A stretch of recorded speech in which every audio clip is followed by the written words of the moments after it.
அல்லாஹ் ரப்புல் ஆலமீன் இந்த கொள்கையில் அப்படிப்பட்ட உறுதிப்பாட்டை அல்லாஹ் எதிர்பார்க்கிறான். பொருளாதார ரீதியாக சோதனை அல்லாஹ் கொடுப்பான், நெருக்கடியை கொடுப்பான், வறுமையை கொடுப்பான். அப்படி பொருளாதார ரீதியிலான சோதனை, வறுமை அவற்றையெல்லாம் கொடுத்ததற்கு பிறகும், பஞ்சத்தை கொடுத்ததற்கு பிறகும் இவன் எப்படி இருக்கிறான்? அப்ப இப்ப எப்படி இருக்கிறான்? அல்லாஹ் அதை எதிர்பார்க்கிறான். எனக்காக இவன் இந்த மார்க்கத்துக்கு வந்தானா? காசு பணத்துக்காக வேண்டி வந்தானா? எனக்காக இந்த மார்க்கத்துக்கு வந்தானா? பொருளாதாரத்தை பெருக்கிக் கொள்ள வேண்டும் என்பதற்காக வந்தானா? அல்லது இந்த மார்க்கத்துக்கு வர்றான், என்ன நம்பி வர்றான், நான் பொருளாதாரத்தை கொடுப்பேன்னு மட்டும் நம்பி வருகிறானா?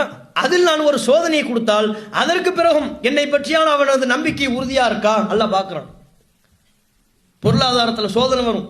பொருளாதாரத்தை கொண்டு நம்முடைய சோதனை, நம்முடைய ஈமானை, நம்முடைய இறை நம்பிக்கை அல்லாஹ் உரசி பார்ப்பான்.